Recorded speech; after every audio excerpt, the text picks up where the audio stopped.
Hi everybody, how are you all? I hope all of you are fine. I got very good reviews on the Draupadi story. So I got to know that many of you really love the Draupadi character. So this has given me the boost to do more parts on her. So this is the second part of Draupadi series. So I would like to explain the Swayamvara that is going to happen. So this is the starting of the Swayamvara. So we have a huge hall decorated, and we have a lot of kings and emperors and everybody coming there to win Draupadi's hand. And it is so that there is a golden fish that is turning on the top, and bottom there is a water. Okay, so there the whoever is wanting to marry her, they have to come and they have to see the reflection in the water, and then they have to send the bow above so that it reaches the fish, and it is killed over there. So this, let me just read the excerpt. It's a very interesting story. Okay, so let's continue with it. So in that hall perfumed with hopes and decorated with anxieties, where pride played the wedding flute and anger the drum, the greatest kings of Bharat were unable to lift the Kindara bow from the ground.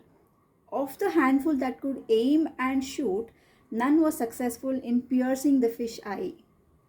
Jarasandha missed it by a width of a little finger, Salya by the width of a bean seed, and Shishupal by the width of a sesame seed.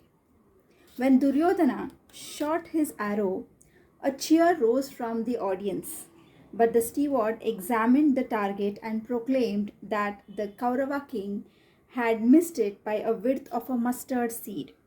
Now only Karna was left. Like a lion, he rose to his feet. Light glinted on his armor as on a golden mane. He turned eastward to pray to the sun. He turned northward to bow to his teacher. For such was his greatness that he bore him no grudge in spite of his curse.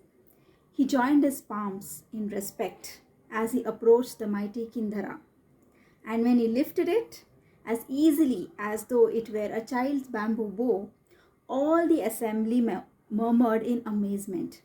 When he pulled on the bowstring to test its resilience, a deep and musical vibration spread across the hall, as if the bow was singing.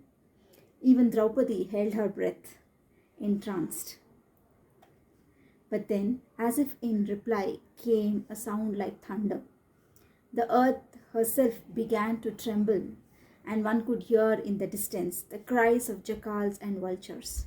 The Brahmins shook their heads at these omens and whispered into each other's ears. What calamity would befall us should the man win the contest? Krishna himself sat up in his seat, and the great Vyasa, who, it is said, had foreseen the entire history of the land in meditation, watched Karna with alertness, for he recognized his moment as one where the course of history hangs balanced between good and ill. But Drishtadumna, who stood at the side of Draupadi, shook a step forward and said, "Renowned though you are for your skill, Karna, my sister cannot have her suitor as a man of low caste. Thereby, I humbly request you to return to your seat." Karna's eyes flashed like eyes in sunlight, but he had learnt much since the tournament at Hastinapur. His voice was calm as he replied, "It is true that I was brought up by Adhirata, but I am a Kshatriya. My guru, Parashurama, saw this with his inner eye and cursed me for it. That curse gave me the right to stand here today. Among these warrior kings, I will take part in this contest. Who dares to stop me?" Okay, so I will stop here. For the next part, I will do it in the next video. Okay, so please tell me how this story is going. Okay, thank you all. Bye.